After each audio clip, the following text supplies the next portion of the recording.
কি চখত তিতি আছো এয়া মইলং গাঁৱত মোৰ মুখেৰে শব্দটো নুফুটে হা নাই নাই কি আছিলে ঐ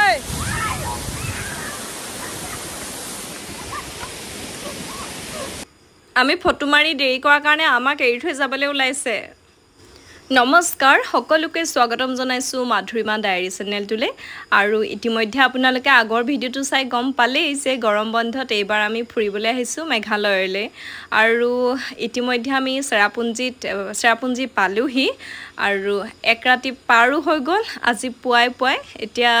6টা 6:30 মান বাজিছে পুৱাই ওলাই আহিলো এই চেৰাপুঞ্জিত চাবলগীয়া ঠাইসমূহলে মানে জলপ্ৰপাতসমূহ চাবলৈ ওলাই আহিলো আৰু এই কাৰণে সোনকালে ওলাই আহিলো কাৰণ অলপ সময়ৰ পিছতে ইয়াত মানে এনেকুৱাই ভিৰ হৈ যাব মানুহৰ ভালকে না এখন ফটো তুলিব পাৰিম না ভিডিও উঠিব পাৰিম সেই কাৰণে ভাবিলো যে সোনকালে যাও চেৰাপুঞ্জিত বতৰৰ কোনো ঠিকনা নাই এই মাত্ৰ যদি বৰষুণ দিছে পিছ মুহূৰ্ততে আকৌ ডাৱৰে বেৰি ধৰিব আপোনাক তেনেকে মানে দিনটো বৰষুণ পৰি থাকিব ডাৱৰে একেবাৰে আবৰি ধৰিব ডাৱৰ এনেকুৱাকে পৰে নহয় চকুৰে একো আপুনি দূৰলৈ দেখা নাপায় আৰু গাড়ী চলাবলৈ তেতিয়া মানে বহুত অসুবিধা হয় যেনেকে ঘন পুহমহীয়া কুঁৱলীয়ে ৰাস্তা বেৰি ৰাখে তেনেকে ডাৱৰে বেৰি থৈ দিয়ে হৌ যে দূৰলৈকে দেখিছে আপোনালোকে সেইখন হ'ল বাংলাদেশ ইয়াৰ পৰা বাংলাদেশখন বহুত ধুনীয়াকৈ দেখা পোৱা যায় দেখিছেনে সেই যে আকাশখন য'ত শেষ হৈছে যেন লাগিছে তাতে বাংলাদেশ তাতে ভিউটো ভালকে আহিছিলে ভাল লাগিছে দেই কানখন খজুৱাই গৈছে এতিয়া আহিলো আমি বেলেগ এটা ৱাটাৰফল চাবলৈ এটা নহয় আচলতে কেইবাটাও এইটো 7 সিষ্টাৰ্ছ ৱাটাৰফলছ হয় গতিকে এইটো চাবলৈ আহিলো আৰু দেখাতো সববিলাক প্ৰায় একেই লাগে কিন্তু একে ঠাইতে নহয় মানে যিমানবিলাক ঠাই চাবলগীয়া আছে সকলোবিলাকতে মানে জলপ্ৰপাত ইন্টাৰেষ্টিং কথাটো হ'ল কি এই মেঘালয়ত যে আমি চেৰাপুঞ্জি হওক শ্বিলং হওক য'তে ঘূৰি ফুৰিছোঁ তাতে অকল অসমৰ গাড়ী মানে যিমানবিলাক গাড়ী আছে প্ৰায় অধিক সংখ্যকে হৈছে অসমৰ গাড়ী সব অসমৰ মানুহ মানে অসমৰ পৰাই মেঘালয় মই গম পাইছোঁ অইনে গম পোৱাটোৱে কোটি টকা এই পৰ্যটনৰ পৰাই ঘটি আছে এতিয়া আমি বহুত দূৰ বাট কৰি বাই অকাই পকাই একেবাৰে বিপদ সংকুল পথেৰে কিয়বা আহিছিলোঁ ভগৱান জানে আহিলোঁ চাবলৈ মাউলিংনং গাঁওখন বহুত দূৰ জাৰ্ণি কৰি আমি আহি ফাইনেলি মইলুং মুখত নুফুটা কি কৰোঁ হা কোচত মই নোৱাৰিম বাবা আমাৰ আকৌ এই পানী কেঁচুৱাটো চক পানী কেঁচুৱা এইটো বুঢ়াটোক আকৌ কোচত লৈ ল'ব লাগে বৰ খং উঠে অকণমানো খোজ কাঢ়িব নোৱাৰে মানে পাহাৰৰ ঢলীয়া মাটি যে ওপৰলৈ উঠোঁতে কষ্ট হয় মানে আমাৰে কষ্ট হৈছে সিনো বাৰু ক'ত পাৰিব এতিয়া আমি আছোঁ মাউলিংলং গাঁৱত আৰু ইয়াতো গোটেই অসমৰ মানুহে ঘূৰি ফুৰিছে অসমৰ বিভিন্ন জিলাৰ মানুহ ইয়াত ঘূৰি ফুৰিছে বিভিন্ন সম্প্ৰদায়ৰ মানুহ সকলোকেতো আমি চিনি নাপাওঁ দুই একে অৱশ্যে ভিডিঅ' বনোৱা দেখি মোক চিনি পাইছে আৰু মাত লগাইছে যিসকলে মাত লগাইছিলে তেওঁলোকক মই বহুত ধন্যবাদ যে তেওঁলোকে মোক মাতষাৰ দিলে গাঁওখনৰ বিষয়ে বিভিন্ন ধৰণৰ কিতাপত পঢ়িবলৈ পাইছিলোঁ মানে আলোচনীবিলাকত সেইকাৰণে এতিয়া চাবলৈ আহিলোঁ এটা কথা ক'বই লাগিব যে গাঁওখন যেনেকৈ আমি কিতাপত পঢ়িবলৈ পাওঁ বা ভিডিঅ'বিলাকত দেখিবলৈ পাওঁ তেনেকুৱা ধৰণৰ সাংঘাতিক ধৰণৰ মানে চাফা হয় গাঁওখন বহুত চাফা আৰু এনেকুৱা লাগিব আপোনাৰ গাঁও নহয় যেন এখন পাৰ্কহে আৰু সাধাৰণতে আমাৰ গাঁওবিলাক কেনেকুৱা হয় এটা চিধা ৰাস্তা থাকে বা এটা দুটা তিনিআলি থাকে কেঁকুৰি থাকে কিন্তু এই গাঁওখন এনেকুৱা ইঘৰৰ পিছত সিঘৰ এটা গলি আকৌ দুঘৰমান ঘৰ আৰু প্ৰত্যেক ঘৰৰ পদূলিমুখতে ধুনীয়াকৈ এনেকৈ ফুল সজোৱা আছে বহিবলৈ জেগা দি থোৱা আছে মানে খুব সুন্দৰকৈ সজাই ৰাখিছে গাঁওখন আকৌ তলৰ পৰা ওপৰলৈ উঠি গৈ থাকিব লাগিব আমি য'ত থাকিম তালৈকে একদম ভৰি বিষাই গৈছে তাতে ইমান দূৰ জাৰ্ণি কৰি আহিছোঁ নহয় ইমানেই দূৰ পাহাৰীয়া ঠাই অকোৱা পকোৱা বহুত বছৰৰ মূৰত পাহাৰীয়া ঠাইত আহিছোঁ গা বেয়া লাগি গৈছেগৈ কিন্তু ঠাইখন চাওক না গাঁওখন সঁচাকৈ বহুত চাফা চাব দেই হাৰ ঘৰ কি আলি পদূলি চবৰে ঘৰৰে আলি পদূলি কিমান চাফা চাওক কিমান চাফা গাঁওখন সেইটো এটা তিনিআলিত ৰৈ আছোঁ পৰিবা পিহু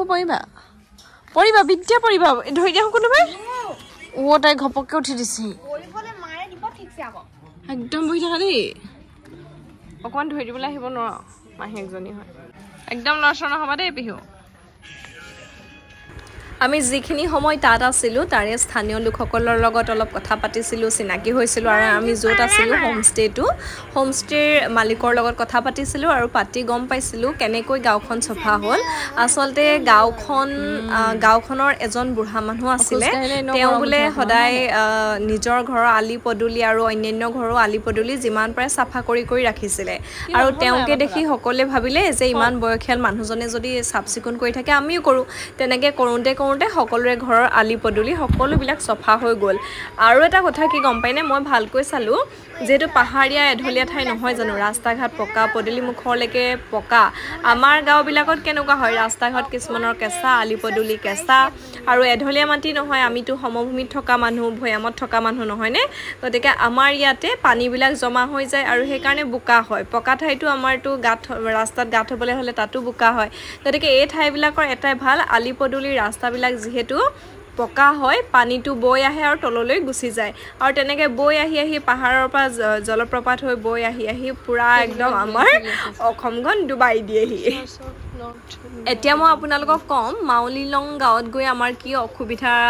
অসুবিধা হৈছিলে মানে মেইন কথাটো হ'ল আমি যিদিনা গৈছিলোঁ মাউলিলং গাঁৱত থাকিবলৈ সেইদিনা আছিল দেওবাৰ আৰু দেওবাৰে তেওঁলোকৰ প্ৰায়বিলাক ৰেষ্টুৰেণ্ট বন্ধ থাকে আৰু এখন দুখনেই খোলা আছিলে আৰু তাতো সাংঘাতিক ধৰণৰ মানুহৰ ভিৰ আৰু হোমষ্টেবিলাকত আমি যিটো হোমষ্টেত আছিলোঁ অন্যবিলাকৰ কথা নাজানো তাতে ৰন্ধা বঢ়া কিন্তু কৰিব নিদিয়ে কাৰণ যিকেইখন ৰেষ্টুৰেণ্ট আছে তাতে মানুহে খাব লাগিব আৰু সকলোৱে যদি হোমষ্টেত থাকি নিজে ৰন্ধা বঢ়া কৰি খায় তেতিয়া হয়তো ৰেষ্টুৰেণ্টবিলাক নচলিব সেই ভাবিও হয়তো খাবলৈ নিজে ৰন্ধা বঢ়া কৰি মানে খাবলৈ দিয়া নহৈছিলে আৰু আটাইতকৈ প্ৰব্লেম হৈছিলে আমি গধূলিৰ চাহ কাপো নিজে বনাই খাব পৰা নাছিলোঁ তেনেকুৱা ধৰণৰ প্ৰব্লেম আৰু এটা কথা হ'ল আমি থাকিবলৈ যিহেতু গৈছিলোঁ গাঁওখনত ক'ত থাকিম এনেকৈ ঘৰ বিচাৰি আমি ঘূৰি ফুৰিছিলোঁ যদিও আমি গাঁৱৰ আমেজ ল'বলৈ গৈছোঁ কিন্তু মহ দাহৰো কথা আছে ল'ৰা ছোৱালীৰ কথা আছে বেমাৰ আজাৰটো লগাই নিব নোৱাৰি সেইকাৰণে বিচাৰি ফাইনেলি এটা ঘৰ পালোগৈ ছাতি লৈ যাম বল ওলাই লেটছ গো গোটেই ডাৱৰ হৈ গলিছা নাই কোনফালে যোৱা ঘৰটো ঠিক কৰি কোনটো ঘৰ আৰু এটা ঘৰ আমাৰ গাঁওবোৰত যেনেকৈ কুঁৱলী মাৰে তেনেকৈ আকৌ ইয়াত চাওঁ ডাৱৰ উফ ভগৱান জিলিবিলাকে ইমানেই ডাঙৰকৈ চিঞৰিছে কাণ যেন ফাট খাই যাব তেনেকুৱা লাগি গৈছে দেই ইমান চিঞৰ আৰু মই এতিয়ালৈকে ফ্ৰেছ হোৱা নাই আমি ভালকৈ খোজ কাঢ়ি ল'ম এই ঘৰটোতে আমি থাকিম আজি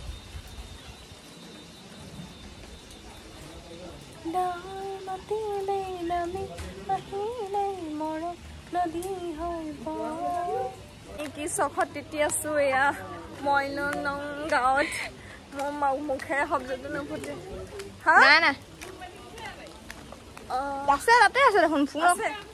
আৰু এতিয়া ফাৰ্ষ্ট খোজ কাঢ়িবলৈ ওলাই আহিছো আৰু এইফালে দেখিছা নাই কেনেকুৱা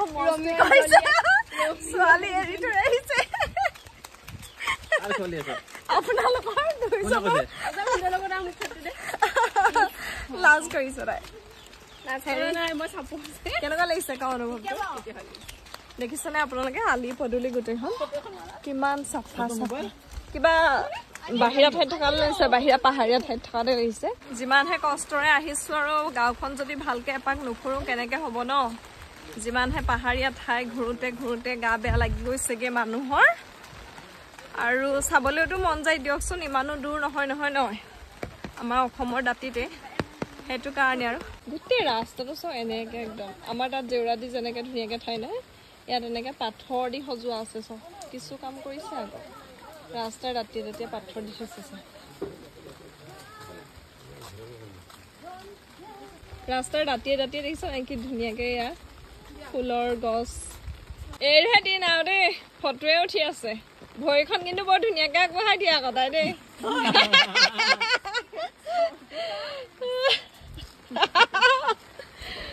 ভৰিখন বৰ ধুনীয়া চবতে হোমষ্টে আছে গম পাইছেনে এণ্ডি হোমষ্টে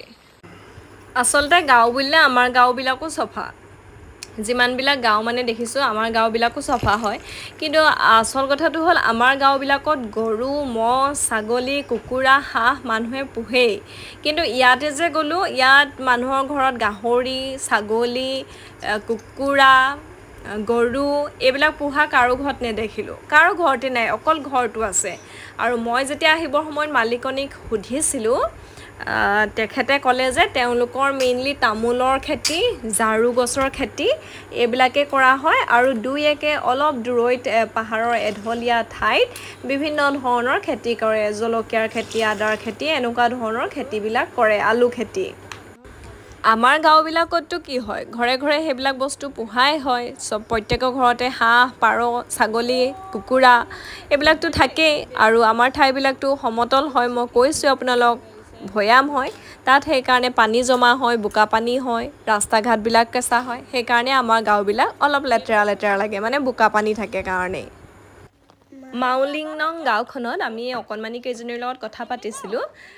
সিহঁতটো খাচী হয় খাচী জনজাতি সেইকাৰণে সিহঁতি খাচীৰ বাহিৰে অন্য ভাষা ভালকৈ নাজানে অলপ অলপ ইংলিছ আৰু অলপ অলপ হিন্দী তাকো ভালকৈ নহয় হিন্দীটো তেওঁলোকে সেই দুটা ভাষাতে অলপ অলপ কিবা এটা বুজি লয় আৰু ইণ্টাৰেক্ট কৰিব পাৰে গাঁওখনত এখন সৰু পাৰ্ক আছে য'ত নেকি বৰষুণতো ল'ৰা ছোৱালীবিলাকে খুব ধুনীয়াকৈ খেলি আছিলে